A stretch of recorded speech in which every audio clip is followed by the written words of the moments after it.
Have you ever been through something and you don't know what just happened, but you know it was important to go through? This is that journey for me.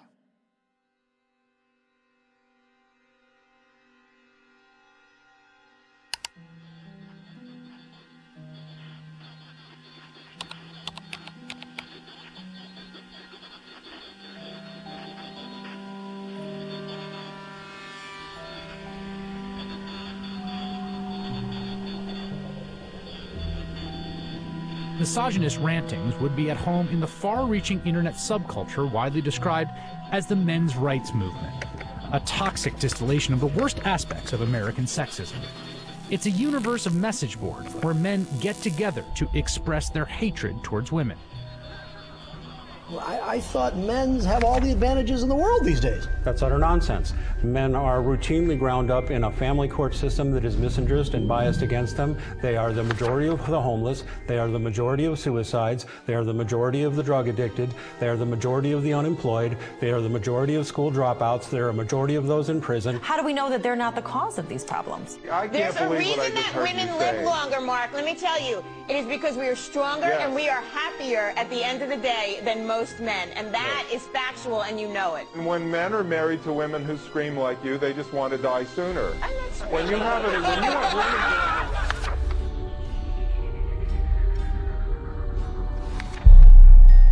A Voice for Men, an online hub for men's rights activists, and they were founded by a man named Paul Elam. It's a website called A Voice for Men that's run by a man named Paul Elam, which is male spelled backwards, but it is his real name, apparently. It's a gathering of women haters. The Southern Poverty Law Center has classified that group and men's rights groups as hate groups. He wrote a piece declaring the month of October to be Bash a Violent Bitch Month. I mean, literally to grab them by the hair and smack their face against the wall, he wrote.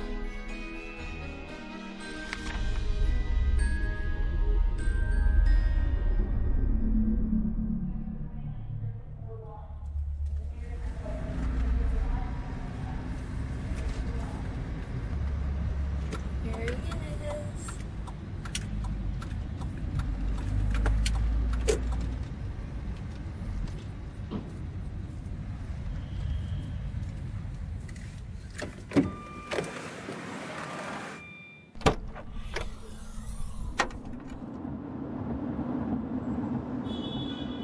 You may be wondering why I'm sitting in a car with notorious men's rights activist Paul Elam. That's a valid question, and to answer it, I need to start at the beginning of how I became a feminist. I was a quiet kid preferring to observe from afar. My mom put me in theater classes when I was 8 years old to break me out of my shell, and I loved it. So much, to the point that I decided to move to Hollywood when I was 18 years old to become an actress. What I wasn't prepared for was to be pigeonholed as the blonde who always died. Billy?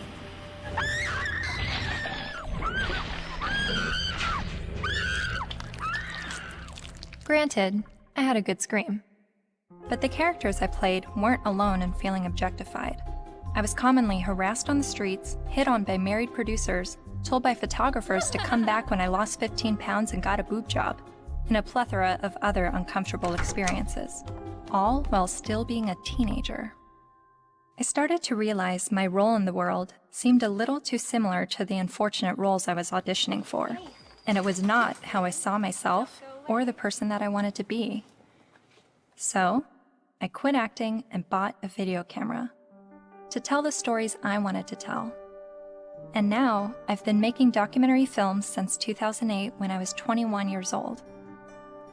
Most of my work has been about women's issues and sexuality. I've covered a range of topics from the phenomenon of purity balls to reproductive rights, single motherhood, and LGBT rights. After releasing my film in 2012 about marriage equality, I was at a loss of what topic to explore next. And that's when two horrific stories broke the news. two star high school football players in Steubenville, Ohio, have been found guilty of raping a West Virginia teenager. The video shows the former Steubenville student callously joking about the incident. That's like rape. It is rape. Bro, they raped her. You know, Did you do it? Bro, they raped her. This is the funniest thing I've ever seen. Outrage across India as a 23-year-old woman, the victim of one of the most horrific rapes India has ever heard of. A 90-minute horror for a 23-year-old medicine student on this bus. Gang raped and beaten. Her friend assaulted and thrown out of the bus. Every day, every woman is facing violence on the street. I started to research this rape culture.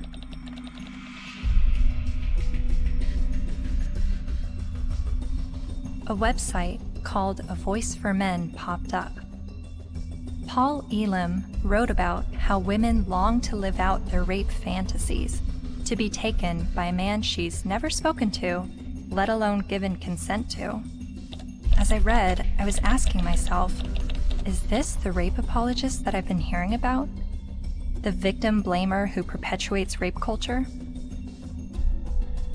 I continued to read A Voice for Men's website, often stopping around the halfway mark in every article because I could only read so many bitch, fuck, feminazi, and rape-tard words per minute. But even still, I kept reading, and thinking, and reading some more. I was trying to understand how these, what I perceived to be women haters, could have so many followers.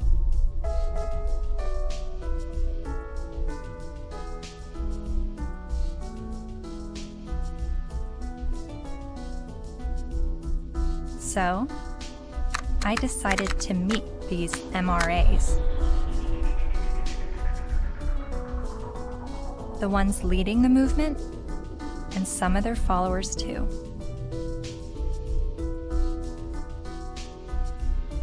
And this begins my journey down the rabbit hole.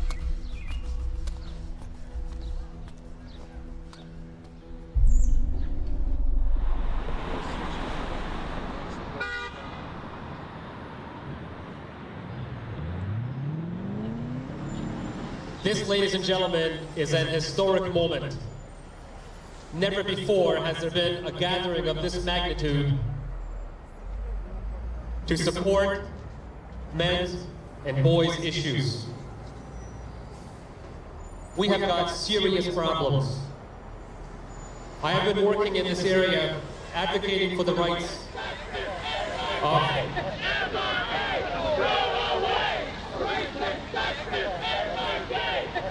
and here we go. What you'll hear is that we hate women. You'll hear that it's a backlash against women's rights. You'll hear that we're regressives that want women back in the kitchen and making sandwiches and barefoot and pregnant. You're just bitter, you're a loser, you're a whiner, you're ugly, you're undesirable, you're lazy, you're scary, you must be a racist, you must be a misogynist. When we do speak out, women often don't want to hear what we have to say. And so then we're called names, we're called whiners. And this is the way people who don't want men to talk about issues try to shut us up. We all know that you guys are a fascist, Nazi friend group of white supremacists. No other way to openly organize other than calling yourselves a men's rights group. We're somehow disempowered because we're white men. Maybe it's just because you're pathetic. We're here to fight how misogynistic assholes think they have the right to oppress women. White men are starting to feel misplaced because women are sharing space. It's disgusting, and scroll the fuck up, and don't confuse suffrage with oppression. Everyone suffers. It's universal. I am a man, and I need feminism. And it is crystal clear that the problems for men and boys are real. I would like to turn the microphone over to Paul Elam of A Voice for Men for some words.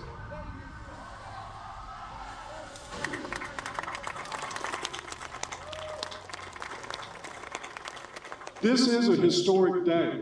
I've never seen a gathering like this out of concern for the general state of affairs for men and boys in this culture.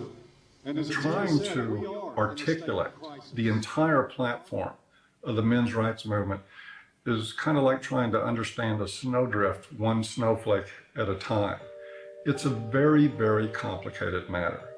Just consider this, that 93% of workplace fatalities are men.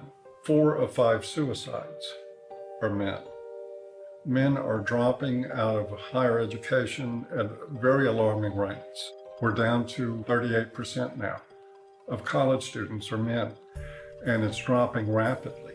Male suicide, male abuse, male unemployment, male homelessness, male failure in education, male health issues. We've got the paternity fraud issue, the wrongful paternity issue, a false allegation issue.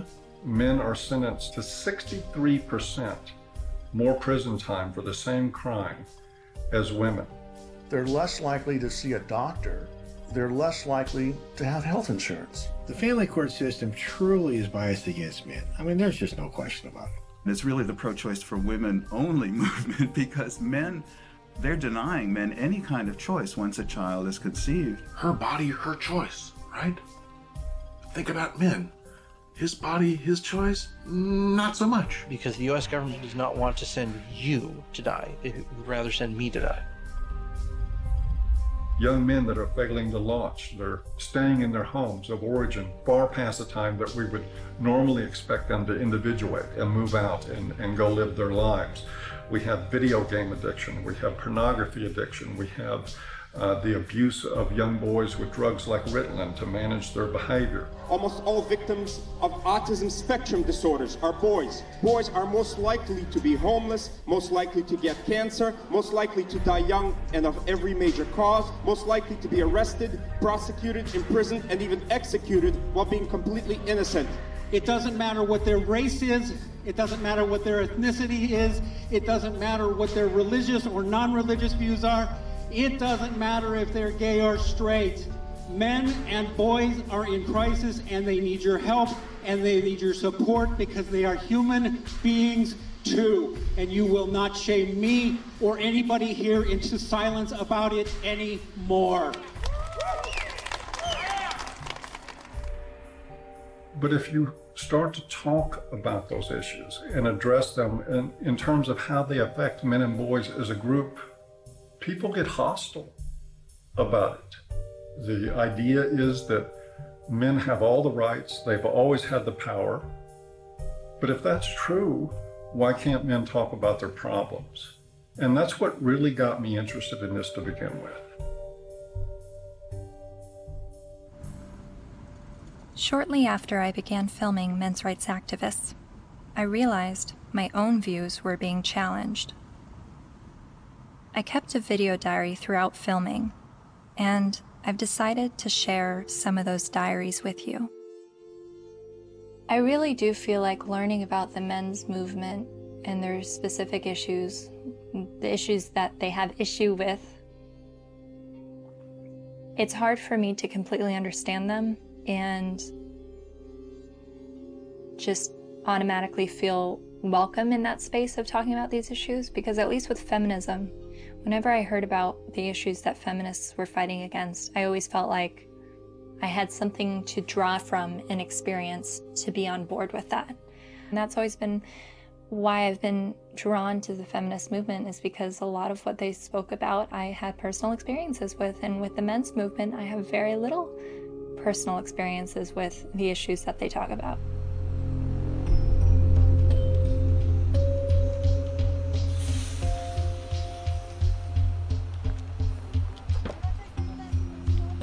A cab driver who was driving a cab 70 hours a week was not saying, I am earning this money to have power over my wife. He was earning this money even though it took power away from his life. He was doing that so his child wouldn't have to drive that cab. The garbage collector does not get up at 3 or 4 in the morning in rain and sleet and snow and get out to do the garbage so he can have more power over his wife. That's power he's losing over his life in order to make his contribution, his sacrifice, his way of loving. And this has been translated into the culture of, you make more money than women do, you must therefore have more power. Meet Warren Farrell, best-selling author and self-styled social anthropologist, leading an assault on our traditional thinking about men. I asked my girlfriend at the time to buy me as a gift, I think it was for Christmas or for my birthday, Warren Farrell's book, The Myth of Male Power, which she did. And it just changed my whole life. And his premise was, while women are often seen as sex objects, men are often seen as success objects. And this resonated with me. He wrote this book that questioned our notions of power, of who had power and where it was. And it questioned the roles of men, but not the way feminists had always questioned gender roles. Every society that survived based on its ability to train its sons to be disposable. Disposable in war as warriors, disposable in work as firefighters, as workers on oil rigs and so on, coal miners, and indirectly, therefore, disposable as dads.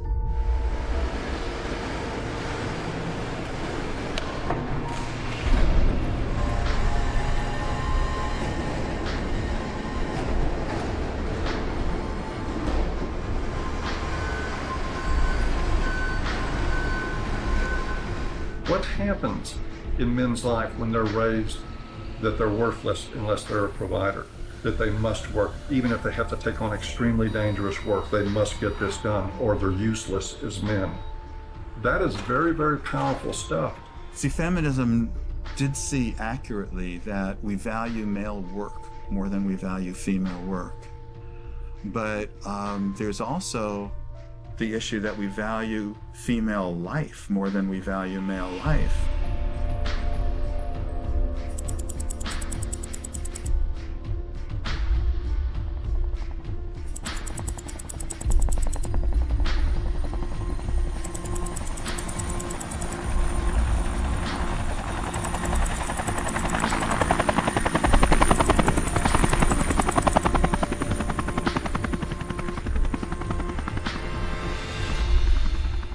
Even when that plane went down in New York City a few years ago, and that, the pilot was a hero for the way he landed it and saved everybody. Word arrived over the citywide fire frequency that a commercial jetliner was in the water with 155 people on board.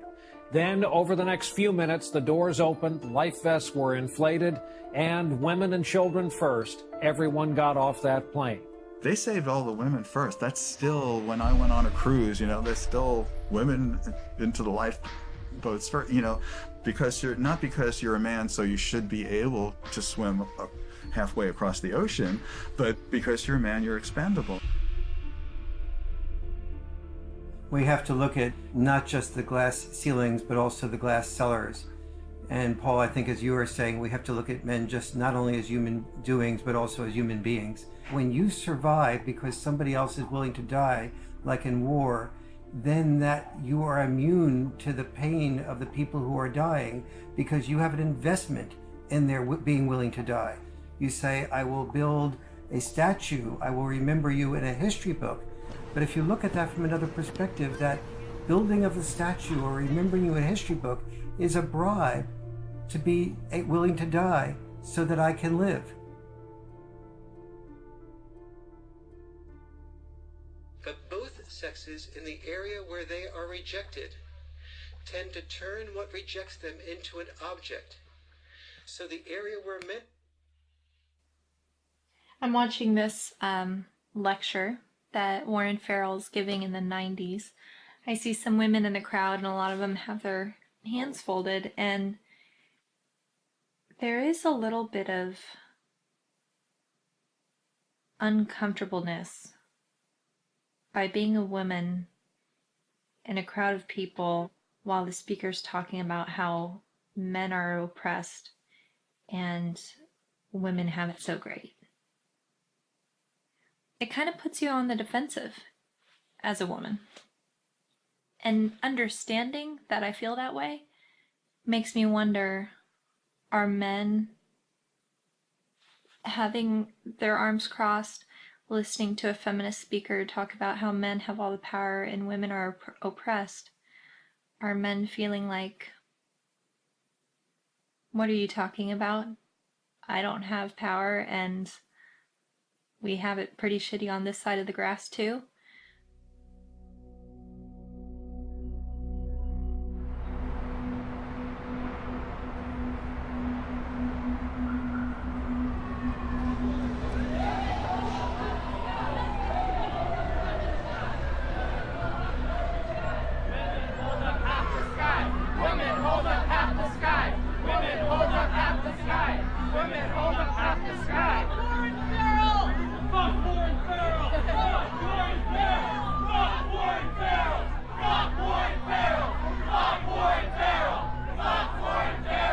In 2012, Dr. Warren Farrell was speaking on behalf of men's issues at the University of Toronto in Canada. A feminist group protested the event. Be fucking ashamed of yourself. You're fucking scum. You are fucking scum. Fucking rape apologist, incest supporting, woman hating, fucking scum. Is there someone else that can wait? Fucking scum. Yeah, just another. I just want to listen to someone else's opinion. I'm not even on a side here. I just listen to as many people as I can. You know what though? Why would you pay money to fucking support a fucking rape apologist if you weren't fucking one? I never heard him say anything about Well, it's fucking scum.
Hi, how are you? I'm Cassie. You're Cassie. Oh, for some reason I thought you were a male, which I'm just delighted that you're a female. Well, thank you. Very glad to meet you. Yeah, you too. Come on in. Thank you. Thank you. But Farrell wasn't always so attentive to men. In fact, for years he focused almost exclusively on women's issues, rubbing shoulders with feminist leaders like Gloria Steinem. And he's still a card-carrying member of the National Organization for Women. I believe that women cannot hear what men do not say. And he's got a lot to say to both men and women in his provocative new book, The Myth of Male Power. I was making a very significant amount of money speaking around the world on behalf of women's issues alone. I went through a period of forming men's groups. And then when I listened to them, I thought, well, gee, this will be really helpful to present to audiences so that they can understand not only women's side, but men's side too, because I was really totally in the feminist camp. And immediately I saw my standing ovations drop. I started hearing that there was people saying, don't invite him there, to speak with us. And pretty soon I had, very few college and university speaking engagements. How did you originally get involved with feminism? Where did that all begin? I was doing my doctorate in political science at NYU in the late 60s, and the women's movement surfaced.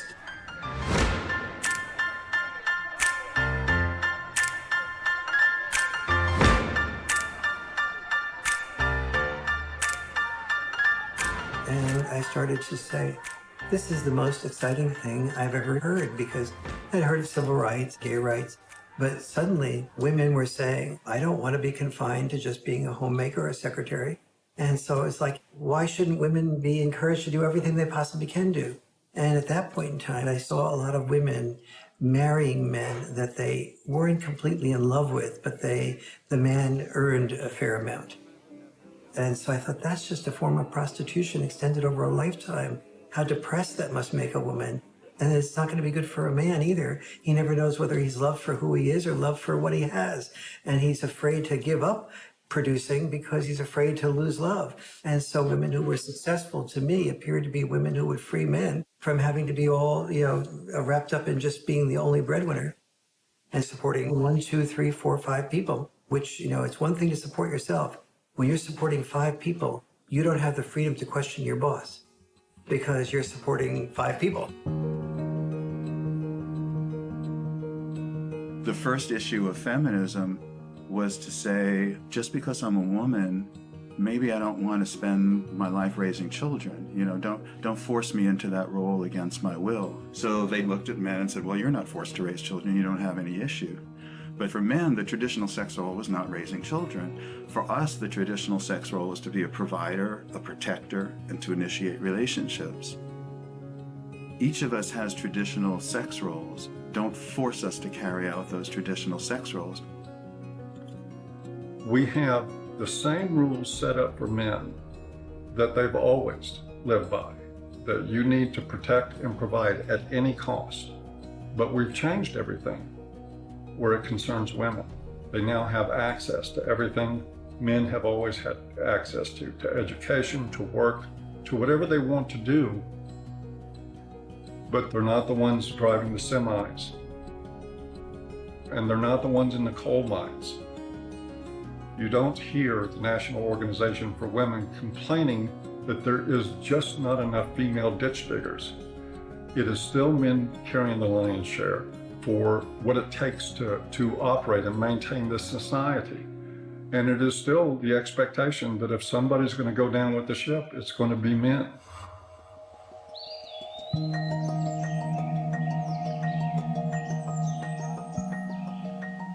Flexibility in roles is where we should be all headed. Any men's rights activist that I would support the portions of the women's movement that is encouraging women to have more flexibility in roles. So where do the men's movement and feminism disagree? Well, only on the fundamental belief that the women's movement says men are the oppressors, that we are involved in a patriarchal world in which men invented the rules to benefit men at the expense of women. But don't we live in a patriarchy? When most of the world's nations still have never had a female leader.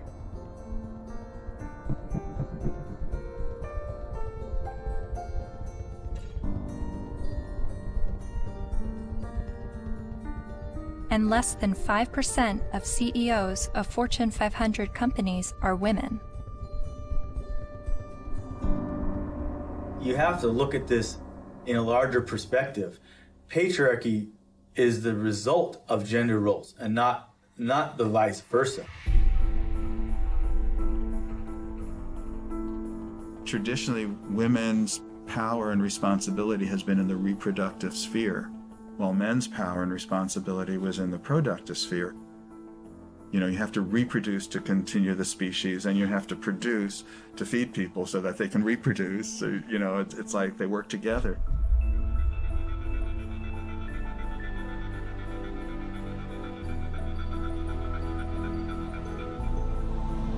And most cultures divvied up roles because women were responsible for childbirth and were more likely to breastfeed.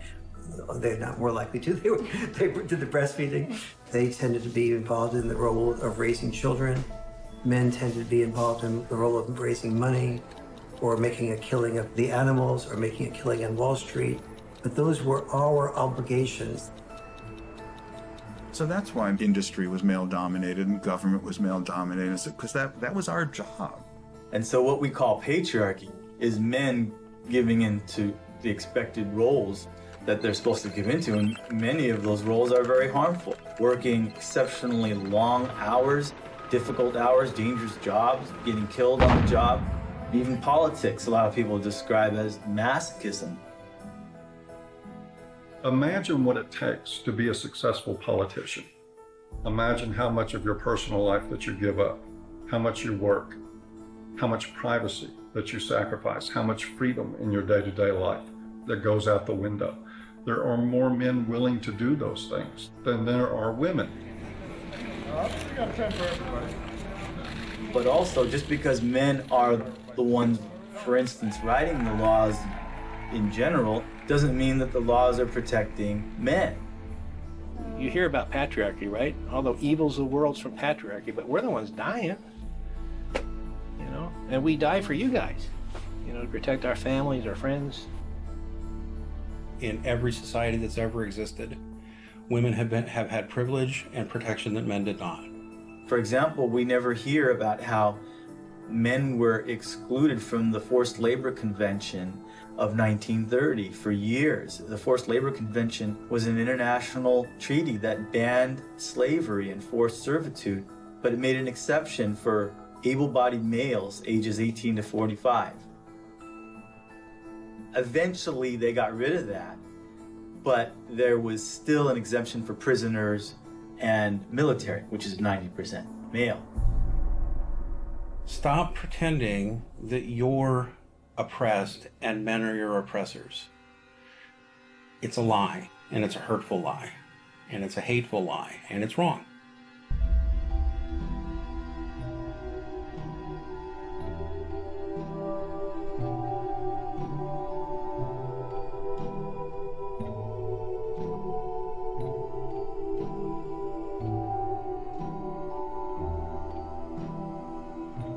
You talk a lot about the red pill in A Voice for Men. What is the red pill?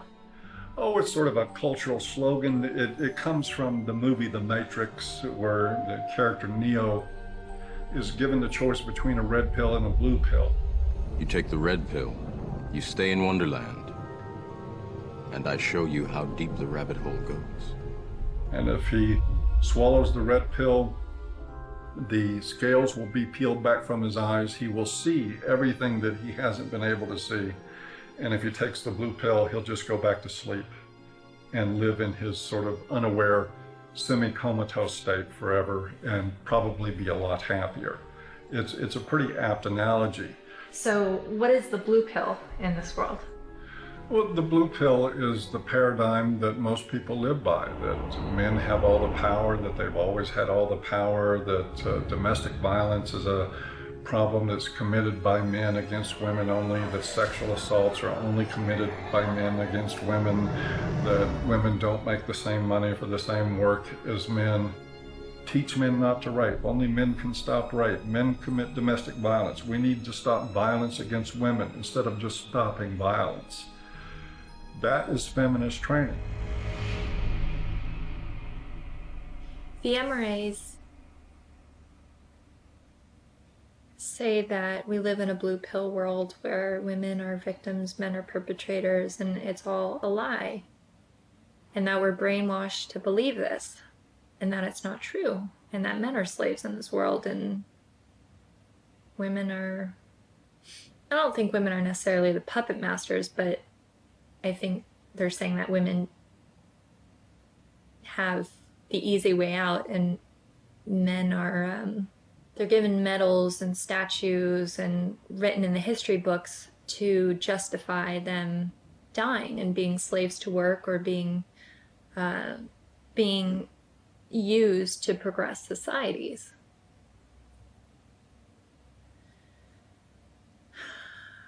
And I've believed for so long that I'm at a disadvantage for being a woman, and that I have to work harder than everyone else, and I have more to overcome, and I have more to prove just because of my gender. But the MRAs are saying that this is all a lie, and that guys are actually the ones that are disadvantaged and discriminated against. And actually, the more I learn from them, the more I think thank God I wasn't born a guy. Because I don't think that the expectations on men is good or healthy. I mean, they have so much pressure to succeed and to be strong and to stand up and protect others and to put their lives on the line. I don't think I would want that responsibility. But, 50 years ago, no, I wouldn't have wanted to be a woman. But now, I mean, maybe just it's right now that the tides are changing and women are have the better deal. Well, no, I don't know.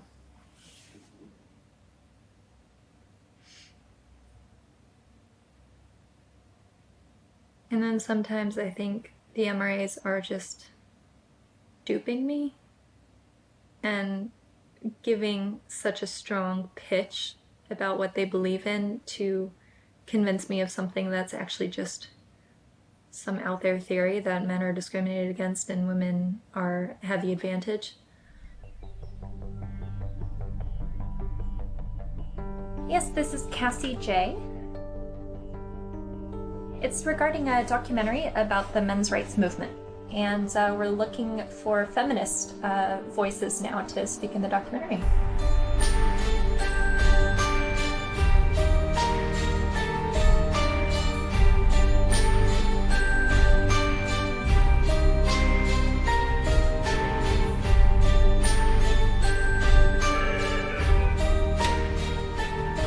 Feminist majority. Yeah, hold on just 1 second.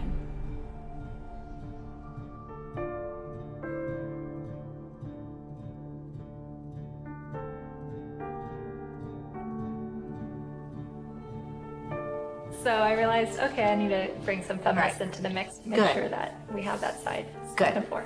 I was researching rape culture, and so that's how I stumbled across a website called voiceformen.com. So some of the people that we've already interviewed on the MRA side is Paul Elam with A Voice for Men. Yeah. Are you familiar with him? Oh, I'm familiar with them. I've never met them. Yeah. Obviously, they've spent a significant amount of time and energy denouncing me, so I figured I might as well have a look at what they say. Yeah, really, the men's rights movement is part of the backlash. The backlash? To feminism. The men's rights movement really got going as women began to make gains, and some men have felt threatened by the opportunities that have been opened up to women. And I don't know if it's because some of them feel threatened that they now have to compete with a lot more people for their jobs. They now can't get into the best schools if a woman or a girl has better grades. Think about it. Grandfather's generation probably had it pretty well, right? All of his needs, his shirts were ironed, all of that was always taken care of. Well, grow up. Realize the world has changed. And as much as the MRAs would like things to go back to the way they were, and use the argument that women have an advantage now, no person looking at the data can possibly say women have an advantage. We're just beginning to get a level playing field here. It's not tilted in our favor, I can tell you that. And they know it. They know it. But it's the constant distortion of the data. It's the spinning of a situation to make it look like women are somehow getting ahead, getting an advantage they don't deserve. It's part of the backlash. Political organizing comes from a feeling of victimization, which is why the men's rights movement makes that claim that men are the victims of discrimination. But it doesn't have much traction because, you look around and it's hard to see it. We don't have movements called, straight liberation. The question I would pose rhetorically is the men's rights movement really the gender version of the white nationalist movement? Because there are plenty of white people who say that they are the victims of reverse discrimination. So of course it's not going to have very much traction. You can't really organize the people who are superordinate.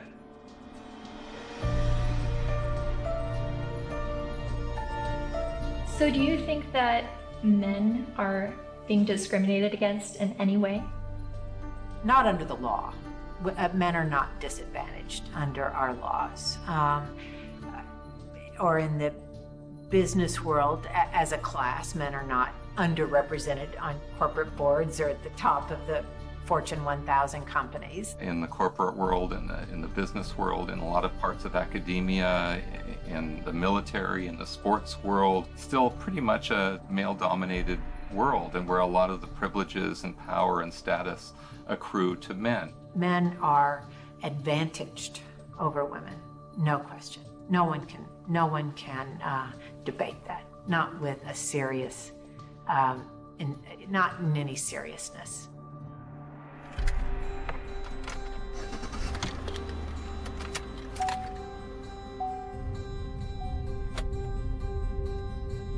I was a math major as an undergraduate, and one of the fundamental things about geometry is the distance from point A to point B equals the distance from point B to point A. And if women are so different from men that men can't understand the female experience, we need to listen to women to describe it, then the male experience is so different from the female experience that you can't understand it. You need to listen to us. You can't really compare how men and women have suffered from sexism, because there's no way to quantify, that kind of suffering. So if a woman says, well, I miss 30% of my income,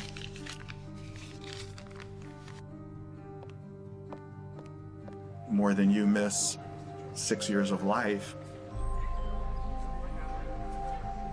there's no way to quantify that. Or I've lost a job opportunity because I'm a woman. There's no way to say, well, I've suffered more than you because you've lost a kid because you're a man. We can't, but it is serious. And at least if you're denied a job because you're a woman, at least you can go to another company and apply for a job, But you can't, when you lose your kid, like you can't say, well, okay, I'll get custody of that kid, I'll try for that one. It's a terrible thing that happens. There was a case, the Serpico case. You might be too young to know the movie Serpico with Al Pacino. It was about a New York City undercover cop. He gets shot at the end of the movie and retires from the police force. And he was a real man, Frank Serpico. A woman after the movie, after this was made, decided she wanted to become a single mother and tricked him into fathering a child. And the court accepted that because she told her friends she was going to trick him, and they testified, and the court said, yes, you were tricked into it, and still awarded her over 90% of his police pension. So everything that he goes through in this movie to including getting shot to earn his pension, she won by sleeping with him one night. My son's mom wanted to have children with me, and I had always refused, saying, you have this anger problem, you need to get counseling. I'm not going to consider having children with you until that's dealt with, because she would lose her temper almost every day and just use any weapon she could, and like a child's the perfect weapon. So I was really definite about that. But she also used to proofread my articles for me. And I wrote an article for Playboy about Serpico. And when she read that, she told her friend she's going to trick me into fathering the child. She doesn't need my permission. And so that's how my son was conceived. Then she said, if you want to see your son, you have to stay in a relationship with me. But if you break up with me, I know all the things that a woman can do to a man. She's read all my articles. She saw my talk shows. She said, I know all the things a woman can do to a man, and I'll do them to you. So that's what I had to deal with. Like everything that I had been raising awareness about for the previous 17 years, then she combined into one thing for me to live through. It's really ironic. For the first 5 to 7 years, I guess, we would see each other 4 times a day for exchanges. On average, every single day, I had to deal with some scene. A scene meaning she would just not show up, or she would hold the kid out and then pull him back and hold him out and pull him and just kind of play with me, or she'd let me have the kid and then she'd stand in front of the car so I couldn't move. You stay in Mommy Town tomorrow. You stay in Mommy Town for a couple of days, 2 days, and then you come back to Daddyville. Another time I saw her hold him by the shoulders and say, Daddy is a bad man. Daddy is a very bad man. And so he had to go through this long custody battle, and the decisions that they would make, you would just go, how? There couldn't be any explanation. You know, either they're absolute idiots or it's biased. There's just no other explanation for it. One other thing, his mom is obese and wanted him to be obese for various reasons. One thing is so he would identify more with her side of the family than mine, because we're all thin. Another was so that he would enjoy being with her more, because when he was at my house, he had to get activity, you know, and eat well-balanced meals and get his sleep and stuff. And at her house, they would bake brownies and stay up late and just watch TV. And so where would you, if you're a little kid, you know, where would you enjoy being more? But he self-reported to the mediator how upset he was about being obese, that the worst thing in school was when kids called him fatty, and how he cried. And his physician said that he's really concerned medically. And then what I did, he was at an age where he would imitate things that I would do. You know, I gave him a broken shaver, so when I shaved, he would pretend to shave. And what I did was I started weighing myself every morning and writing down my weight, the date and the weight. And I taught him how to read a scale. So he kept his own records. So I had 6 months worth of statistics to show consistently that every time he was with his mom for a few days, he'd come back weighing 3 or 4 pounds more, and then he'd lose it while he was with me. So they had, you know, that how much he was upset about the problem. They had his physician being upset about the problem, and they had the proof of where the problem lay. So the judge's decision was that father should no longer be allowed to weigh the child. Problem solved. After 14 years, my body gave out. I got sicker than I've ever been. I realized I'm going to die. That's not going to do anybody good. I've got to give up the fight. And so I gave up custody. And so I don't see my son anymore. He hasn't been in my house since. So I did lose him. Just like a dream. You're like a guiding light shining in the night. Fred claims that during his 14-year custody battle, he spent the equivalent of 5 years of his gross income on legal fees, mediators, and child support payments. I was really in his life a lot longer than most fathers would have been. It's something most fathers can't afford. You are so beautiful to me.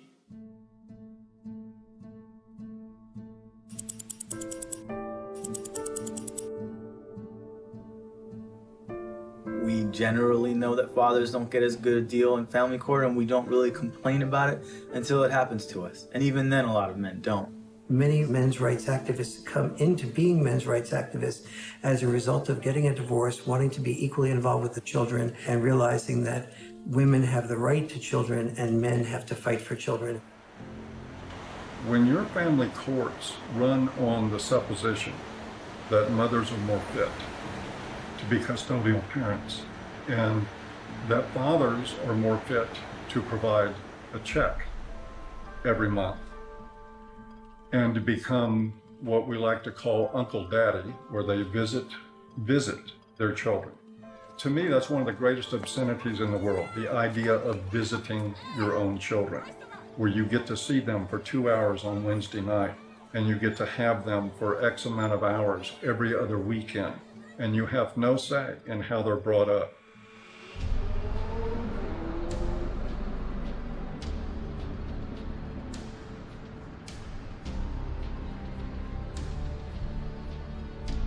You know, I can't tell you how many men have been in this office, in that chair,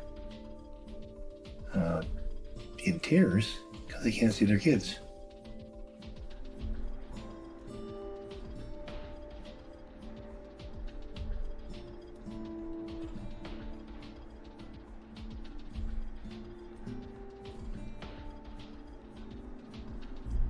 some of this stuff ends up in horrific consequences. Like this gentleman here, it's his little son.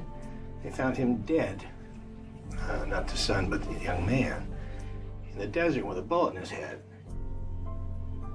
Day before the family court, where it became known that he was going to get to see his little guy even less. And of course, he'd been falsely accused one time after another. It had destroyed his life. It had bankrupted him, had driven him into debt. It had caused him to miss work. He was about ready to lose his job. He was in the end of his rope, so he just decided to end it. The unfairness in the family courts, the unfairness in the way child support is so often structured, it's commonplace and it's everywhere. And the more you start to become conscious of it, the more you realize that it's there.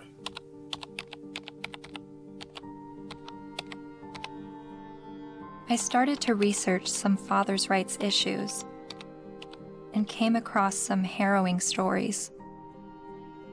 Like this man in South Carolina who found out his only daughter was adopted away by the mother without his knowledge or consent. His daughter was with an adoptive family in California, so he began his fight to get his daughter back. Adoption is for children without families, not children with a willing and capable family. And this man in Colorado who lost his daughter when the mother left the state to give birth in Utah where he wouldn't have legal rights to his child. He fought for 4 years in court and finally won visitation rights. Only visitation.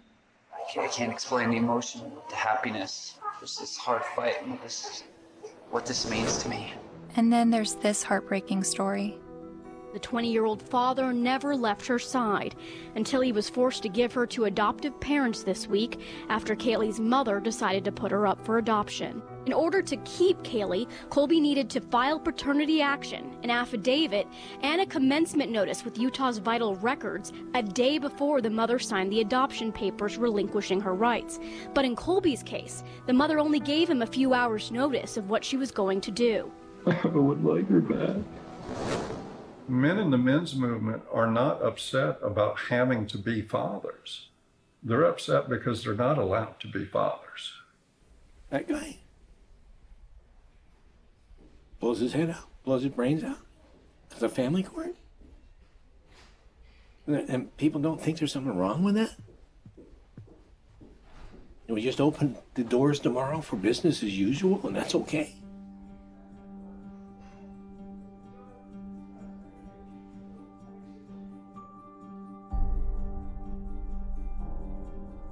I've always thought of feminism as being the fight for gender equality. And yet, I've never heard about fathers' rights and the injustices going on in family court. Why is this? I decided to ask gender studies professor Michael Mesner. Well, I'll just say I don't think it's. I don't think that a lot of their assumptions are correct to start with. There's no doubt that there have been some men who get just screwed by court decisions and custody cases. But I think when you look at the broader patterns, it's still the case that in intact heterosexual families with kids, women are still doing the vast majority of the housework and childcare, and there's a lot of sort of father absence, lack of participation by fathers, some of whom I think then after divorce happens end up suddenly wanting equality, as fathers when they haven't really been participating equally as fathers before. So to me, it always kind of swings back to the feminist perspective of how we need to push for full equality across the board, including before divorces. If we have that, then we might expect more symmetry after divorces happening. The more I researched fathers' rights, the more I realized how deep this rabbit hole goes. Not only in the amount of issues, but also in the vast array of perspectives on these issues. I decided to create a flowchart of what I thought fathers' options might be following a surprise pregnancy. I then put a green line for the paths that I thought would be good turnouts for the father, and I put red lines for the paths that seemed to not be good for the father. Then I created a flowchart for women's options, and did the same with green and red lines. And as I stepped back, I saw all the red lines for the women's options if she does not want the child. But something dawned on me. Of every path the biological father could go down, he's at the mercy of the woman's sole discretion. Although women have very difficult choices to make, she at least has the choice. But for biological fathers, they have no say over their parental destiny.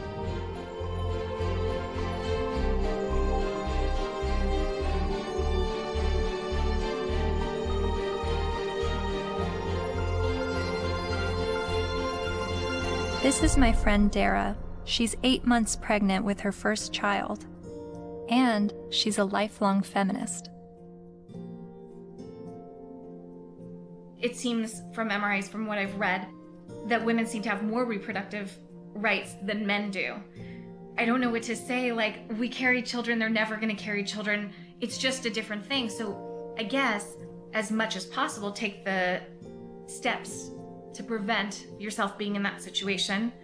It's just, I don't know what to say. There's no, there's nothing like a woman, you know, women have been blamed for, and still are, for, you know, unwanted pregnancies, choosing to have an abortion, not choosing to have an abortion, choosing to put their child up for adoption, when, you know, the burden lies on a single mother. If the man leaves, there's really, you know, societally, she's lambasted. So there's a lot of things that women deal with in that regard that men don't actually deal with.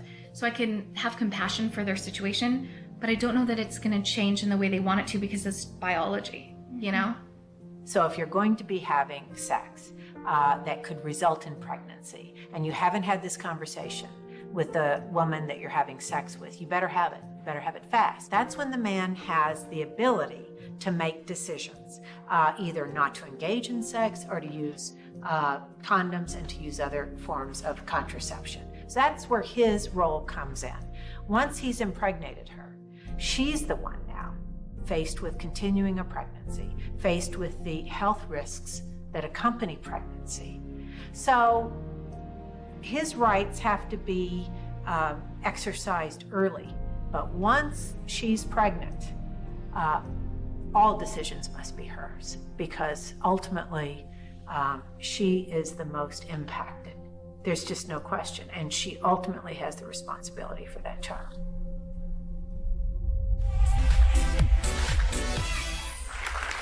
So before we were married, he promised me we would have 2 kids, and now he doesn't want any more. My friends think I should trick him and stop taking my birth control. Men have never been in control of our bodies. We're the ones in control. Clap if you think that she should trick him. My people. Up next, everybody. So it sounds like men's reproductive rights are limited to the choice of whether or not to have sex and the choice of whether or not to use protection. But what if he's tricked into fatherhood? Or what if he's not even the father? What does paternity fraud look like? It's ugly. It's extraordinarily ugly. And we have to distinguish between paternity fraud and wrongful paternity. What's the difference? Wrongful paternity can be innocent. Okay, we went to a party. I had sex with 6 guys. I think it was when I was hanging out the window I got pregnant, but I wasn't sure. But, you know, if anybody knows that guy's name, would you please have him call me? And then she names one of the other guys, and he didn't have sex with her. It wasn't malicious. It wasn't intentional. She wasn't trying to harm anybody. She was just trying to figure out who it was. Wrongful paternity. More often, and less facetiously, okay, I'm married, I had an affair. Obviously here, there's all sorts of problems because there are more victims than the person who's named as dear old dad, who may be the wrong one. There's everybody involved in the family, like a situation in Texas where the family had 5 little towhead kids, all guys, all little blondos. And all of a sudden, one day, one of the little blondo kids gets in trouble, has to go to the hospital. They can't get a hold of mom. They get a hold of dad. Dad rushes to the hospital, needs to give blood. Whoops. Can't do it. Wrong blood. What? All the kids look alike. Turns out it was the guy down the street. You've heard of this case? No, it's a real case. So what happens to this family? Can you fathom what happens to this family?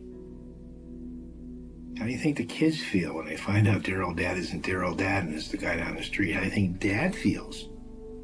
That these 5 little boys that he still loves dearly, when he finds out they're not his bio children, but he still can't tear away because he loves them. He's devoted himself to these. How do you think it feels? I mean, it's horrific.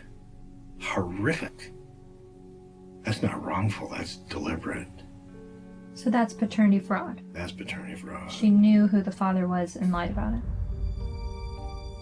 Paul was right when he said, trying to understand the men's rights movement is like trying to understand a snowdrift, one snowflake at a time.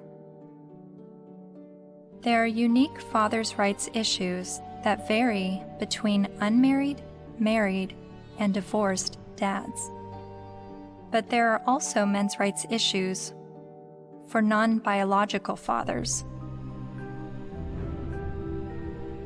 Like this man who is facing jail time for failure to pay child support for a child that DNA tests prove isn't his. Carnell Alexander still owes more than $30,000 to the state for a child that's not his because the mom wrote his name down because she needed to name someone in order to get welfare benefits.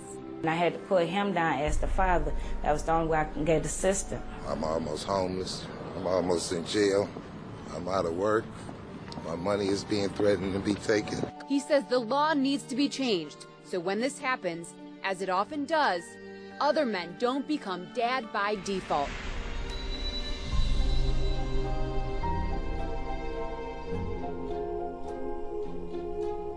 A lot of times people wonder about MRIs, why are you guys so angry? And my answer to that is, why aren't you? How can anybody look at this and not be angered by it? And the only answer to that I've ever been able to come up with is that people aren't angry because they don't see men as human beings.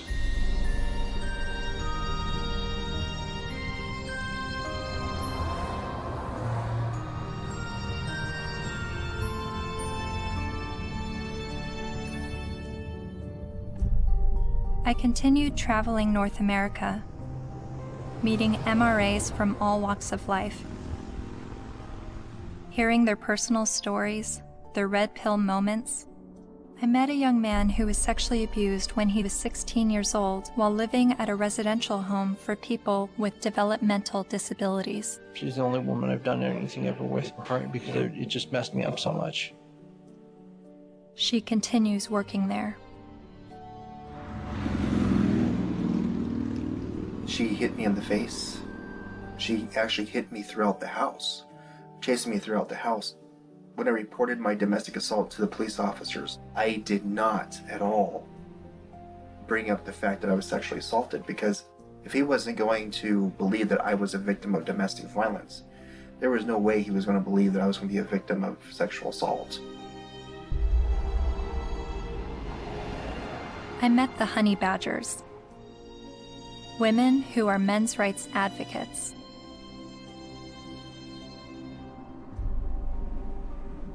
And then there was a 15-year-old boy, there was a 35-year-old woman, and then later on she came out of jail and she was able to collect child support from this boy that she raped. Yeah. After getting out of jail. So there's lack of fairness for men in the court systems. When police officers would show up to domestic violence case, there was often men were just taken away without asking what even happened. It's just presumed that men are the criminals. I was assaulted several times, and I never got any help. I went to the police still bleeding a couple of times. And one police officer said, I'll never forget this. He said, if she starts hitting you again, you better get out of there fast, because if she just breaks a fingernail trying to hit you, we'll arrest you. I mean, I can't tell you at this point how many guys I've talked to who are like, yeah, you know, she stabbed me and they put me in jail. Not only are there endless studies that show women are just as violent as men are, when I would talk about it, invariably, men would start coming out of the woodwork with stories. Stories they were afraid to tell, stories that they got laughed at for, stories that they got blamed for. It's hideous. This is not flattering to men, to talk about men's vulnerabilities. No. To talk about the ways that they are not strong and that they are, well, weak. And to be honest about it, it's not flattering. A solution for both genders is that we need to be able to recognize how men are vulnerable, and we need to be able to recognize how women are actors. Because we have a huge blind spot, especially when women do bad things.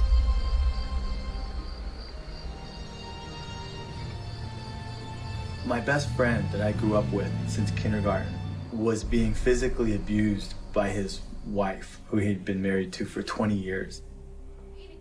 She'll break glass and throw it at him, punch him. I've seen it just happen spontaneously, and it was frequent. And he's bigger than her, but he didn't want to hit her.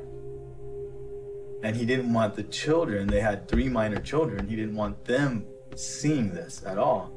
So he would usually just go outside because there would be glass breaking or things being smashed or yelling, and he knew that the neighbors might think it's him. So he would go outside so the neighbors can see what's happening. Eventually I said, look, you need professional help, and so does she, and maybe the kids do too. So I called a bunch of domestic violence shelters. I just looked around online and I called, but every place that I called said, we don't help men. We don't help male men at all. And I started becoming curious about why that was, because I learned that these were state-funded shelters. And I know that men pay at least half of the taxes that fund these shelters if they're state-funded, and I just was wondering why. So basically, there was no place to take him, and it just continued. The problem just kept going.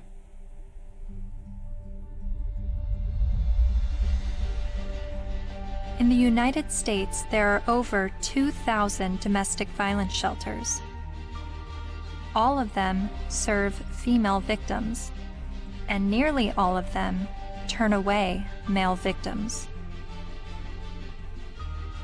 In fact, as of 2016, there's only a single domestic violence shelter for men. My initial reaction was that there needed to be thousands more women's shelters because that many more women are being battered. But as it turns out, 1 in 3 women and 1 in 4 men will be victims of physical violence by an intimate partner in their lifetime.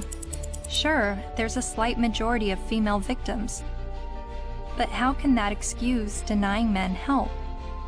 Couldn't this be considered gender discrimination?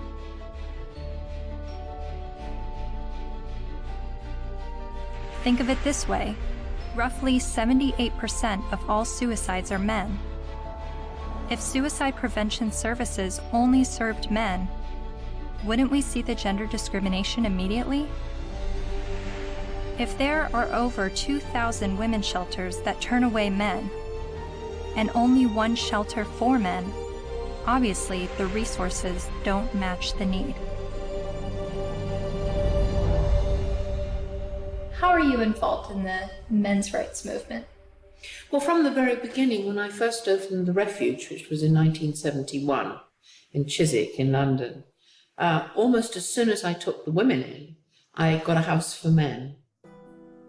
A Voice for Men's editor-at-large, Erin Pizzey, founded the first ever women's shelter in 1971, and she is widely revered in the men's rights community. Because you see, what I knew from the beginning, most domestic violence is consensual. Both are involved. Sometimes one's the perpetrator, the other plays the victim, then it crosses over. It's not as though it's just all men or all women. It's both, and occasionally innocent victims, very innocent.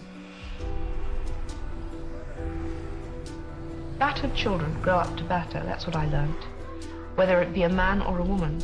And I now know that if a woman comes in with a history of violence in her own childhood, the chances are she will be probably violent to her children, and she will want to live on this knife edge of crisis and danger. I haven't been allowed to speak, that's the difficulty. Why is that? Because I'm completely barred from all conferences. I'm not allowed to walk up the step of my own refuge. I bought the bloody building. But no, because there's feminists, the woman who runs it is a very heavy feminist. She won't have anything to do with me. What did you say that made them hate you? That women could be equally as violent as men. That was from the beginning.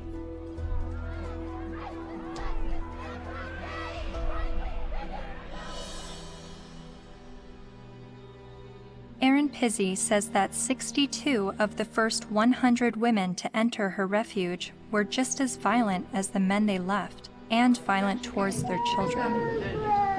But there's levels of violence, isn't there? I deny the fact that I'm violent. Well, I'm violent. So am I. You know, I'm very violent.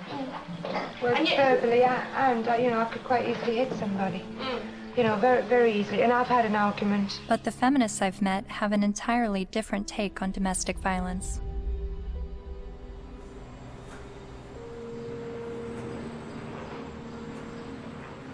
On the whole issue of domestic violence, that's just another word, really. It's a cleanup word about wife beating, because that's really what it is, or dating violence.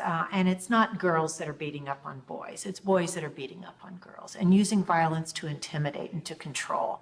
And we have very few what's called domestic violence shelters, which are places that women can leave their home with their children and get a new start, get out of the violence. But there are not nearly enough of them. We need more funding and more resources, because it is a tremendous disadvantage for women and girls.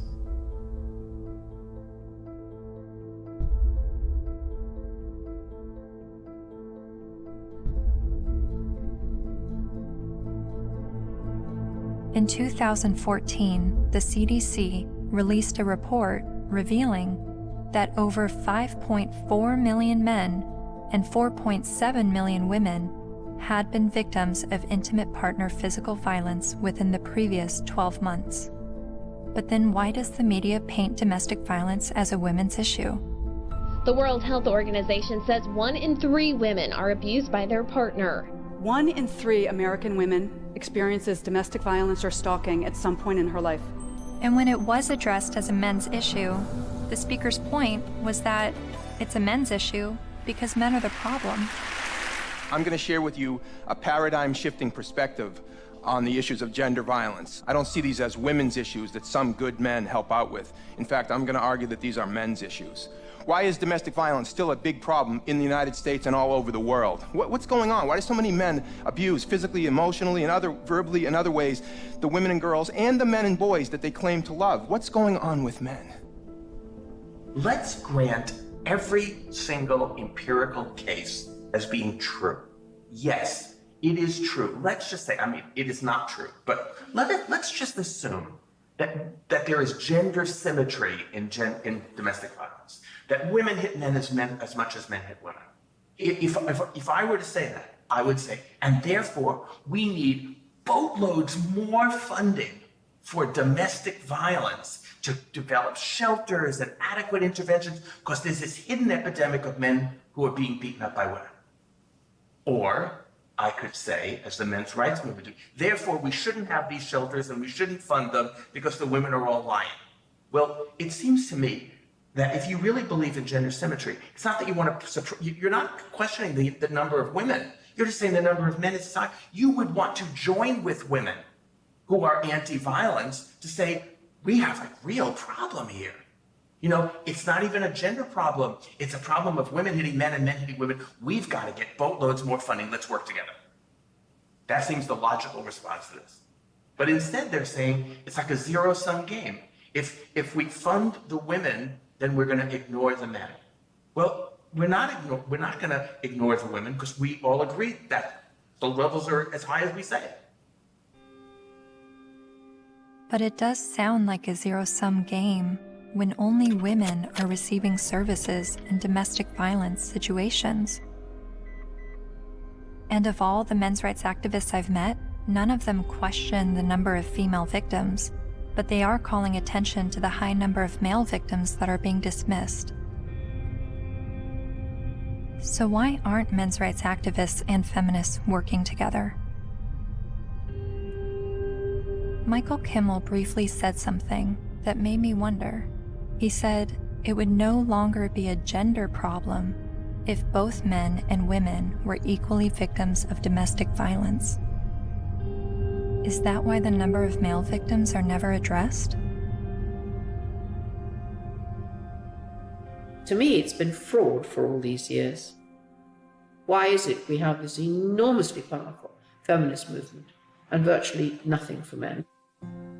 Originally, it was capitalism was the big enemy in the 60s and 70s.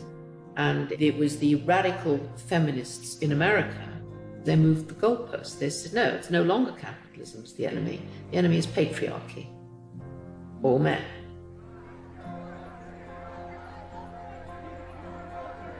And that's how the women's movement began. And it was enormously successful. The new mood in the refuges was going to be that no men could work in refuges and can't today. They can't sit on the boards. And boys over 9 or possibly 12 can't go into refuges, or you call them shelters. Their mothers have to make other arrangements for them, which I find shocking. And it ring-fenced money. I think that that particular time when the feminist movement were desperate for funding because they'd run out of publicity, and they were desperate for funding, and they needed a just cause. And unfortunately, it fell into their laps. It's an enormous industry. I mean, violence against women, they get something like, well, it's $1 billion and over a year. And an awful lot of that goes on really supposedly rehabilitating men, but essentially punishing them with something that's called the Duluth model. Duluth Power and Control Wheel. You guys know about that? No. I'll give you a copy. In 1977, I think, a bunch of crazy women up in Duluth, Minnesota figured out they had the solution to domestic violence, and it was all about patriarchy and all about men. And it's the Duluth Power and Control Wheel, because men are all about power and control. Of course, not you ladies. You guys, you don't control anything. You have no power. You're just sweet and innocent little things. Okay. So when this power and control wheel is divided up in all these things, you know, about who does this and who does that and blah, blah, blah. Of course, it's all men.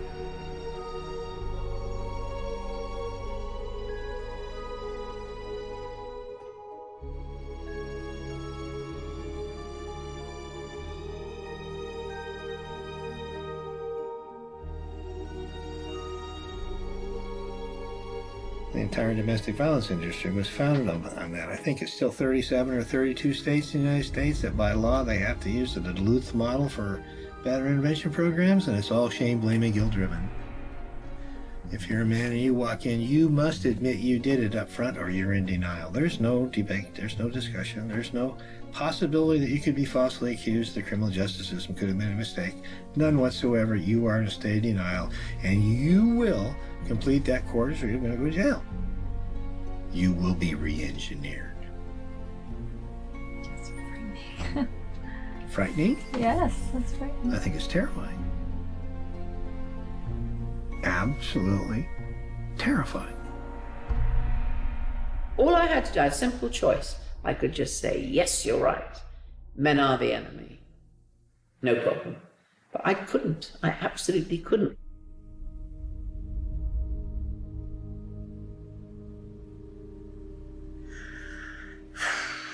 Just getting overwhelmed. Because I don't know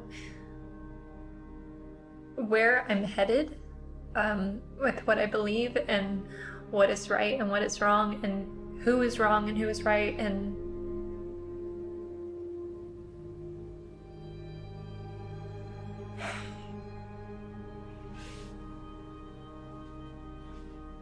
the truth is somewhere in the middle, and that's why I'm feeling frustrated, because I don't know where the truth is, and I don't know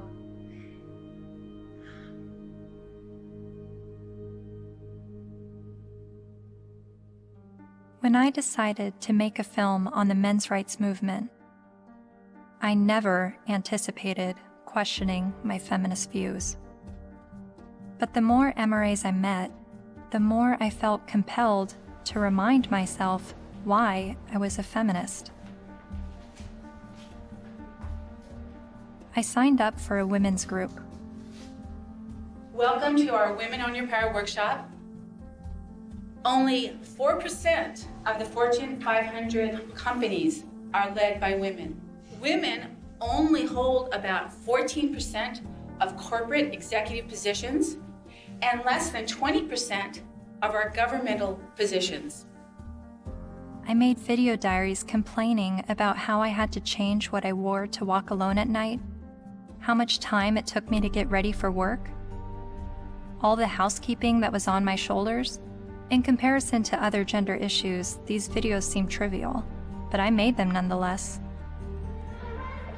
I attended women's rights rallies. No to violence. That's what we are here for, to say no more to violence in any forms, especially against women and girls.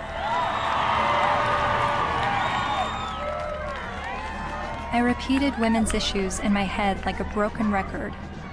Female genital mutilation, sex trafficking, reproductive rights, maternity leave. And social media helped remind me of women's issues. We have fought for everybody else's equal rights. It's our time to have wage equality once and for all, and equal rights for women in the United States of America.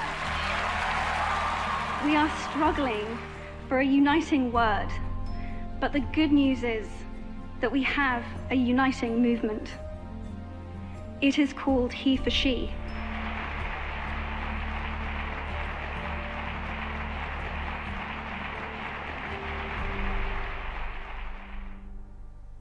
Whenever I hear the MRA's point of view about how difficult it is for them, I immediately go to, well, what about us? What is it like for us? And then I get on the defensive and want to make sure that women's struggles are also heard.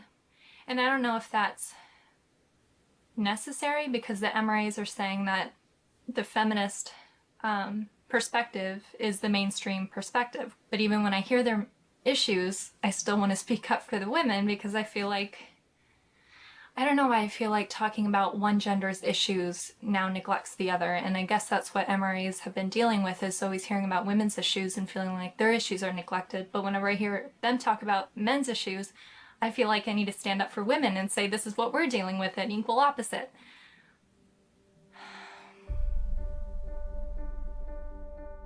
I met with men's rights activist Karen Strawn late one night in a noisy bar.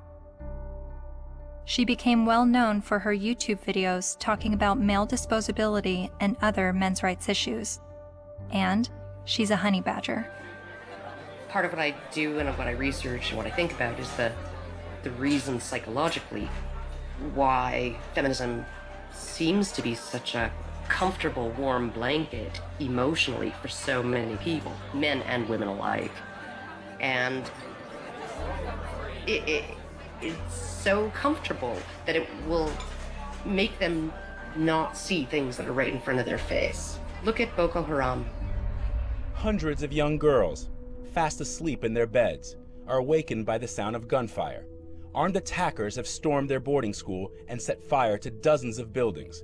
Nearly 300 of them are dragged from their dorm, loaded onto trucks, and carried away deep into the forest. From New York to London rallied yesterday demanding that the terrorist group Boko Haram bring back our girls. It just gets to the core of you, This unconscionable act was committed by a terrorist group determined to keep these girls from getting an education. And what happened in Nigeria was not an isolated incident. It is a story we see every day as girls around the world risk their lives to pursue their ambitions.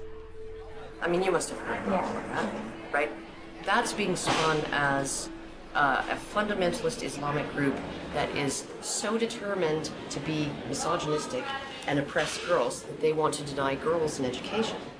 But they are not against girls being educated. They're against anybody getting a Western secular or Christian education. The initial attacks, and there were several of them, there were over 100 men killed and 1 woman killed. And the victims were described as people, right, or villagers. And in the previous attacks on the schools, they actually let the girls go. They separated out the boys and girls, and they let the girls go, and they told them, go home, get married, renounce your sins, and live a righteous life under Allah, right? And then they burned the boys alive. There was literally no outrage, right? It was barely reported on. It was one of those things, there was no opinion pieces on it, no nothing, right? Until the girls were kidnapped. And look at it this way, because we played right into their hands, because they want attention, right? And they weren't getting any attention from the Western media when they were just slaughtering boys, right? They want attention. And what do? They kidnap girls and sell them into marriage or slavery, right? And everybody, the UN, Michelle Obama, Barack Obama, the UK government, the Canadian Federal Minister of Defense, right? They're all promising aid and help and equipment and personnel to help find these girls and bring them back, because this is such an outrage and oh my goodness, something needs to be done. Well, maybe if, like last year, maybe if we did something then, all of these girls would be safe in their dorms right now, right? But we didn't. And the reason why they kidnapped those girls is because we didn't do anything. We didn't pay attention. And they want attention, right? And they know that attacking girls or women is going to get them attention. What are we going to do? Start a campaign, bring back our boys. Oh wait, they're dead. Never mind, right? The men, the people in Boko Haram, they're chivalrous.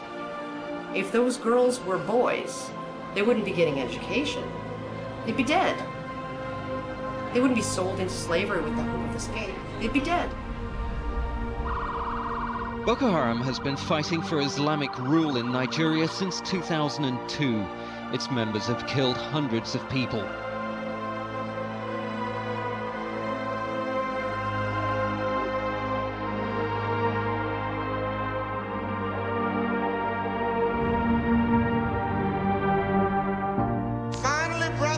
At least 69 dead, although some reports put the number at about 150 and scores more injured.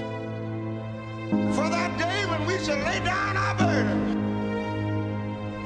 and study war no more. Finally, brethren, after a while, the battle will be over. For that day when we shall lay down our burden and study war no more. Finally, brethren, after a while, the battle will be over. For that day when we shall lay down our burden and study war no more. Finally, brethren, after a while, the battle will be over. For that day when we shall lay down our burden and study war no more. Finally, brethren, after a while, the battle will be over.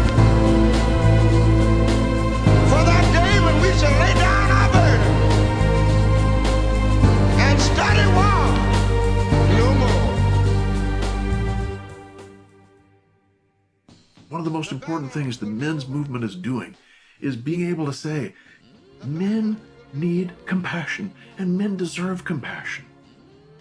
And to have that happen, I'm not expecting it in my lifetime. It's an ocean of pain out there. This stuff we're talking about has been going on for so long. And nobody listens. Nobody cares. It's one thing when you look at what happens to women and you feel normal, healthy outrage about it, and that should happen. But when you can look at what's happening in our courts to men, in our medical establishment to men, in our schools to men, and yet we remain so cerebral about all of it. Yes, well, that is certainly something to consider. If it were happening to any other group, we would be having protests from coast to coast. And the fact is that it is happening to men every day, right in front of our eyes, and people will get angry at you if you try to talk about it. That's how deep the prejudice runs. But there have been protests, not with the intention of shining light on men's issues, but rather with the goal of silencing any discussion of men's issues. Like at Ottawa University, when Professor Janice Fiamengo attempted to give a lecture that questioned the feminist narrative.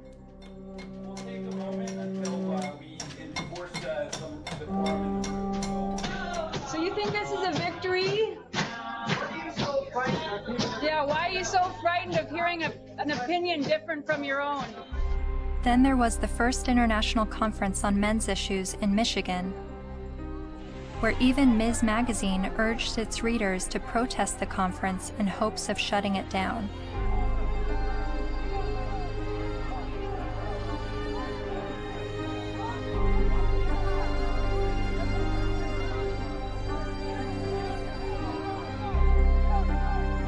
But perhaps the most well-known protest of a pro-men's rights event happened in April 2013 at the University of Toronto, when the Canadian Association for Equality hosted a discussion titled From Misogyny and Misandry to Intersexual Dialogue. About in my 20s, when I went to Columbia to study art history, and that was in '68, and that was the height of the academy. And so suddenly I was confronted with the direct possibility of being drafted for that. And I discussed that with a number of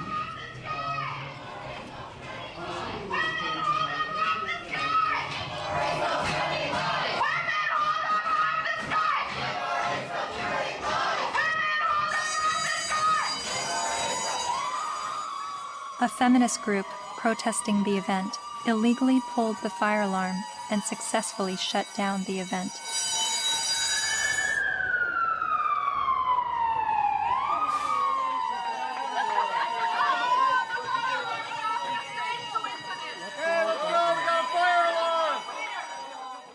Once outside the lecture hall, feminist protesters and men's rights activists got to speak face to face.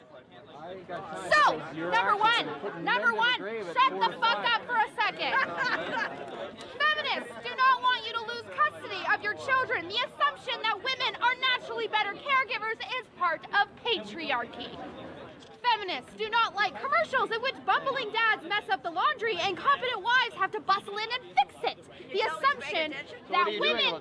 This is a list of the things that we're working towards. Now, if you would shut the fuck up for the 50th billionth time, we agree on, actually. These are things that we're agreeing on. And these are things that you've actually all got skewed fucking views on. You think that feminists are trying to take away your fucking rights, but as a matter of fact, what we're trying to do is we're actually trying to work on the same things that you're working on, but accept the fact that you're just too busy hating women. You can't fucking see that we're trying to work on those same situations. Are you conflating feminism, which is an ideology, with women, which is a demographic of societies? Okay, Mr. Derailing for Dummies. Okay. You're still a hate group. An ideology. Yes. I also hate a lot of other isms. So you admit, though, racism, like, sexism. Oh, bullshit. Bullshit. You hate sexism, but you're an MRA. Okay, no, point taken. We win. You obviously have Sorry. read our literature. Okay.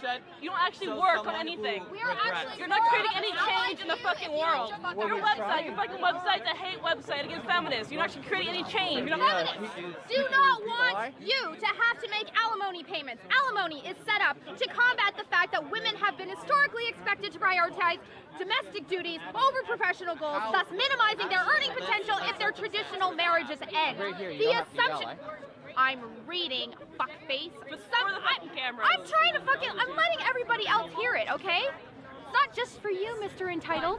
The assumption that wives should... Why do you think the men's rights movement is at odds with feminism? What has created that clash and that war between each other? Well, one, feminism has spent the last 50 years demonizing men, which is sort of one of the problems. Feminist scholars have characterized men as inherently violent, inherently bad, inherently predatory, inherently oppressive. They have postulated that masculinity is a disease. Feminists aren't the only problem. The problems didn't start with feminism. So when I start criticizing feminism, I want you to know you're just part of the problem. They're just part of the problem. You calling men oppressors and women oppressed demonizes men, and I believe diminishes women at the same time. It's a way of telling men to shut up. It's a way of telling men that their experiences don't matter. You tell a man he's privileged, therefore anything he's gone through or anything he has to say doesn't matter. His lived experiences don't matter because he's privileged. So, how old were you when you started calling yourself a feminist? Or how many years ago? It was probably about 3 years ago, I guess you can say. I'm relatively new. Yeah, but I'm pretty loud, so silence only helps the oppressor, not the oppressed. A lot of MRAs say that feminism doesn't fight for the rights of men. What would you say to that? Cry me a river.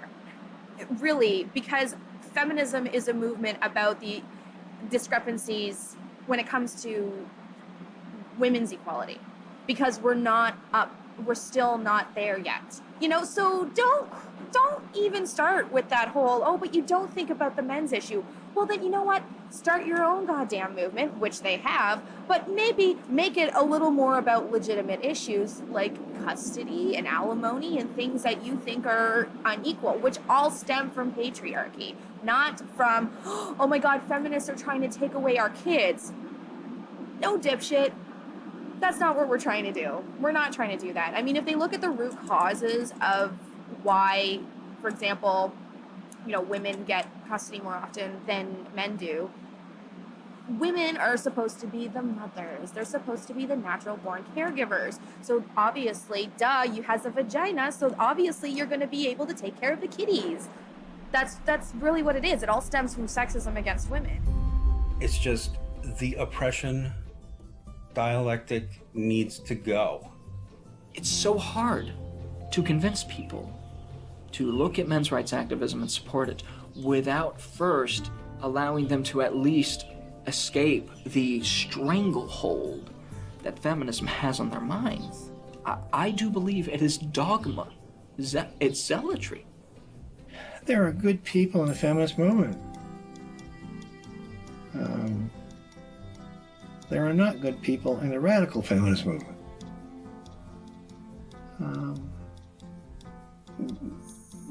That system is based on hate.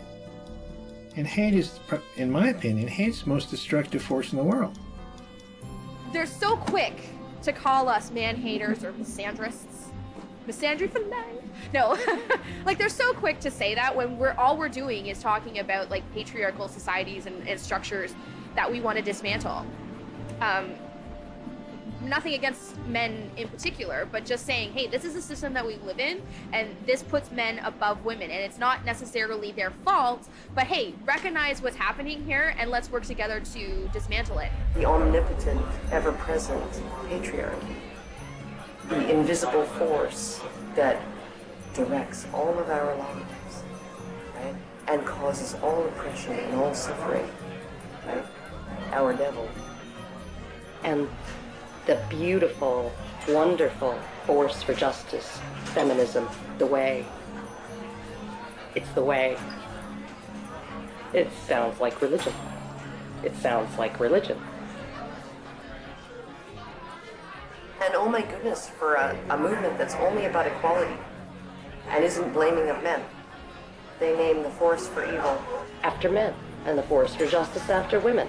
And this being a movement is very, very, very concerned about the implications of language. So concerned that if you call a firefighter a fireman, it will discourage little girls from aspiring to be firefighters. And sometimes discourage grown women from aspiring to be firefighters, right? By calling them firemen. But we can call the force for all oppression. We can call that essentially men, patriarchy, right? And we can call the force for good and justice women. And that kind of language, that has no implications. We're not blaming men. We just named everything bad after them. They're really angry, and they're angry at women, they're angry at feminist women, but yes, men have gotten a crappy deal. But it's not the fault of women or gay people. When feminism says that they have no part in any of this, I think they're not being honest about it. I don't blame feminism for all of it, but I think they've had a role in it. They've written laws that discriminate against men. They fought to protect those laws, particularly in domestic violence areas. And for many, many years, second wave feminism would go through the statutes and change everything that was gender specific to something gender neutral, unless it was something that benefited women, like the domestic violence laws. They didn't change those. Other types of areas like fathers in prison, there's statutes that specifically give mothers certain benefits that fathers in prison don't have. And I challenged that as well legally, but we didn't win on that one. When I wanted to get a commission on men, like the county has a commission on women, the feminists fought that tooth and nail. When Prop 209 was before the California voters, which was to end affirmative action, every feminist organization opposed it. Every time men's rights groups try to pass joint custody legislation, feminist groups fight them. They fought us on paternity fraud. The biggest opposition that I have faced has been from the radical feminists that said, we don't want truth to be the standard, because if we did, they wouldn't oppose automatic DNA testing at birth. And in countries like France, they're saying, well, DNA should mean do not ask. Because it's now illegal to even get a test, and if you get a test without the mother's permission, you will be criminally prosecuted. In Sweden, they tried to create a man tax. In India, the men's rights movement is trying to get the rape laws to include male victims, and the feminist groups apparently are fighting that. I'm not saying all feminists are this way, but I think the ones who are affecting public policy, who have the lobbying power, I think they are. If you just look at their actions, they don't want equality for women. They want special privileges for women and girls. And even though they know in a lot of areas men do not have equality, they are silent. The commandant of the Marine Corps said that he thinks, and I quote, all eligible and qualified men and women should register for the draft, talking about selective service. Do you think women should also have to register for selective service like men? I have to think about whether I think it's necessary to go as far as our military officers are recommending. The idea of having everybody register concerns me a little bit unless we have a better idea of where that's going to come out. Where I want people to register, I want every young person to register at the age of 18 to be able to vote automatically. And I think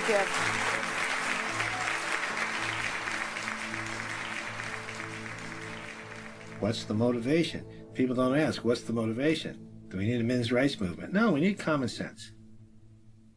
No, but if there's going to be this women's movement, and this is the movement that's going to do all these things, then maybe we need a counterbalance. They call it a men's rights movement or a men's movement.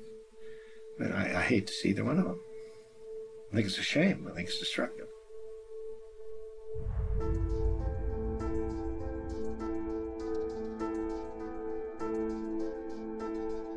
I'm hearing what the men's rights activists are saying, and I'm finding the sources to support what they're saying. Men are just as likely to be victims of intimate partner physical violence. Men have little to no control over their parental destiny, especially when he's tricked into fatherhood or he's raising a child that he later finds out isn't his. The sentencing disparity between men and women is 6 times larger than the sentencing disparity between blacks and whites. So while a black man may be sentenced to 10% more prison time for the same crime as a white man, a man is sentenced to over 60% more prison time than a woman arrested for the same crime. Boys are falling behind in education. They are enrolling at lower rates and earning less college degrees. And while not all MRAs agree on the issue of infant male circumcision, most MRAs do believe it is a human rights violation. I spent months learning about infant male circumcision, but it only took me watching a 5-minute medical training video to convince me this is a barbaric practice that needs to stop. Okay, so first thing, make sure he's well restrained. Before okay? Then we repeat the process with just one end and clamp. Anything that gets clamped gets cut. All that was left, a partial penis and his tiny testicles. Rhodes says Ashton urinates through a hole in his penis. She says she can't imagine now what she'll say to her son when he's old enough to understand what's happened to him. How could you explain it to your child that you don't have a penis or you might never be able to have kids?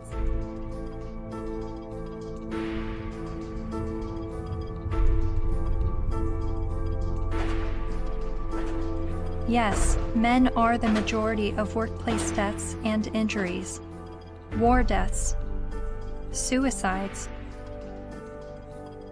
They have a shorter life expectancy. Warren Farrell makes the argument that prostate cancer and breast cancer mortality rates are similar, but funding disproportionately supports breast cancer research and awareness over prostate cancer. The red pill is about looking at these issues in an honest way, even when it's uncomfortable. And these things are uncomfortable, but without the willingness to set aside the programming and to set aside the false beliefs about what power is and what women are and who women are. Part of what we do is a pretty serious critique of both sexes. It's brutal. But critiquing the sexes is a real valuable thing. Feminists don't want you to do it, though, unless you're portraying women as victim and men as perpetrator. The red pill is about understanding that men and women, like everything else in life, it's a mixed bag. You've got victims and perpetrators on both sides of the fence. And that's all. It's real simple. It's just not easy.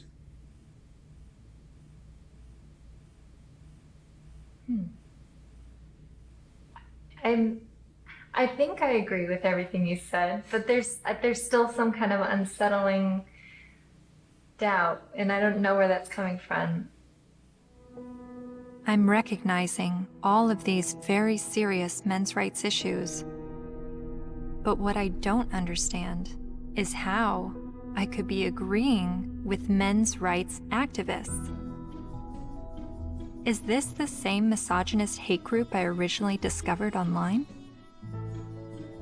The Southern Poverty Law Center has classified that group and men's rights groups as hate groups. I looked into what I was hearing from feminists and the mass media about the men's rights movement. I've read a lot and I've heard a lot that the men's rights movement has been labeled a hate group by the Southern Poverty Law Center. Is that correct? That's not quite true. No, they got it wrong. No, this was somehow written up on some kind of anti-men's rights websites as us having listed them as hate groups and so on, and we didn't do.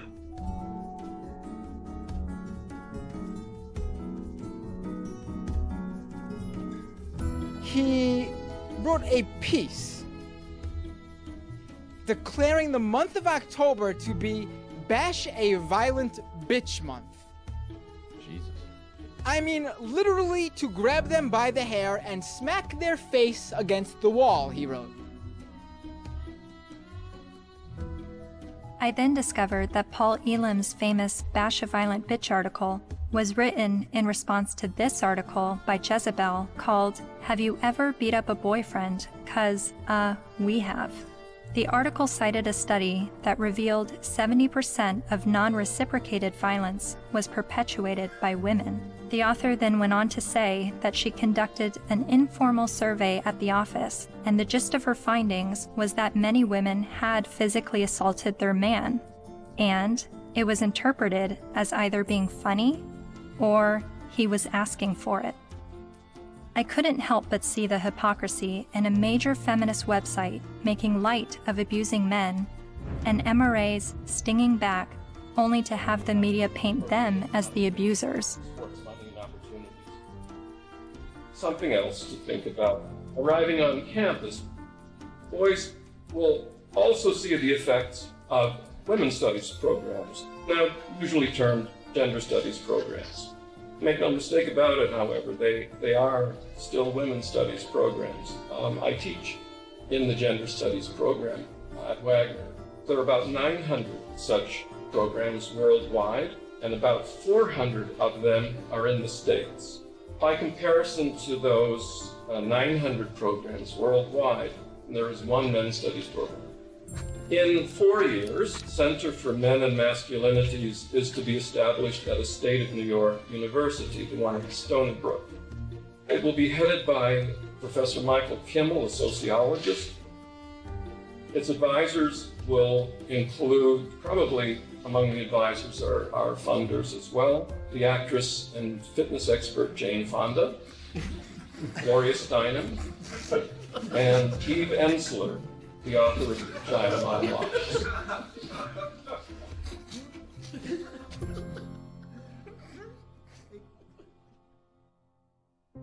After my year of filming men's rights activists and feminists, my descent into the rabbit hole was not slowing down. My education on gender politics was really just beginning. I learned about other sectors of the online manosphere, like MGTOW, Men Going Their Own Way, and a forum on Reddit called The Red Pill, which is separate from the men's rights community and they do not see eye to eye. I'm told an easy way to remember the difference is that while MRAs want to change the system, Reddit's The Red Pill want to take advantage of the system, and MGTOW want to leave the system. There are so many perspectives on gender, and I believe they are all worthy of listening to. However, the conversation is being silenced. For a society to accept anything said on behalf of women's rights, and then to shame any dialogue about men's rights and call it hate speech is precisely the problem. I don't know where I'm headed, but I know what I left behind. I no longer call myself a feminist.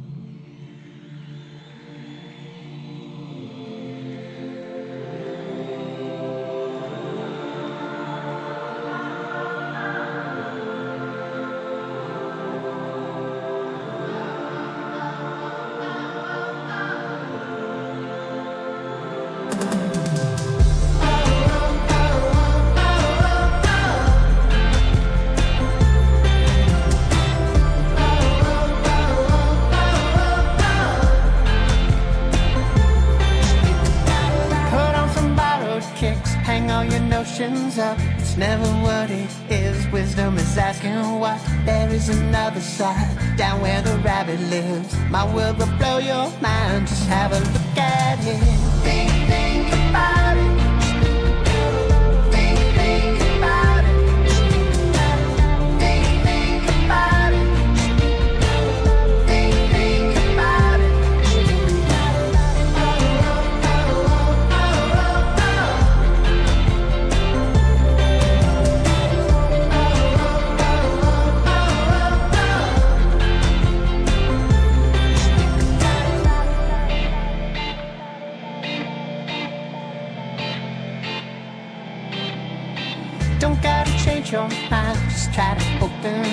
I'll let you use my eyes, see what I'm dealing with. People with different stories, divided by different categories and reasons why. The smart speak, the wise they listen.